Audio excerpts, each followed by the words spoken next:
చిన్న రైతులు అంటే 1 నుంచి 2 హెక్టార్లు ఎవరైతే ఉన్నారో వాళ్ళు 17% ఉన్నారని.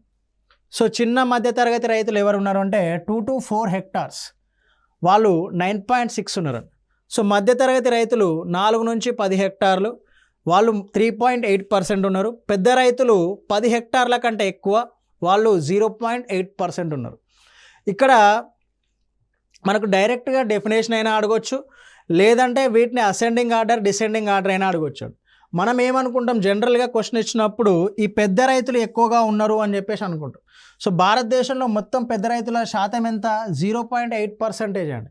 10 హెక్టార్ల కంటే ఎక్కువ భూమిని కలిగి ఉన్నారు 0.8%. కానీ 1 హెక్టార్ కంటే తక్కువ భూమిని కలిగి ఉన్నారు చూడండి ఎంతమంది? 68%. సో దీన్ని క్వశ్చన్ ఫ్రేమింగ్ ఎలా ఉంటుంది అంటే, సో 2015-16 భారతదేశపు వ్యవసాయ సెన్సెస్ ప్రకారము రైతులను అసెండింగ్ ఆర్డర్లో అమర్చండి, ఆర్ డిసెండింగ్ ఆర్డర్ ఆరోహణ క్రమంలో అమర్చండి, ఆర్ అవరోహణ క్రమంలో అమర్చండి అని చెప్పేసి అడుగుతారు.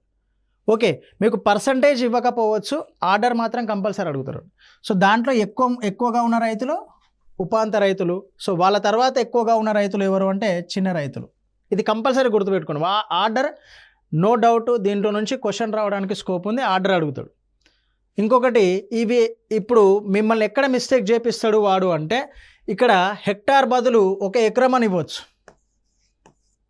మనం హెక్టార్ల గురించి చదువుకుంటున్నాం. సో వాడు హెక్టార్ బదులు ఏం చేస్తాడంటే 1 ఎకరం అని ఇస్తాం. సో మనకున్న ఆ టెన్షన్లో ఆ ప్రెషర్లో ఏం చేస్తాము అంటే, సో మనం దీన్ని హెక్టార్గానే చదువుకుంటాం, లేదంటే అక్కడికి వెళ్ళిన తర్వాత కన్ఫ్యూజ్ స్టార్ట్ అవుతుంది.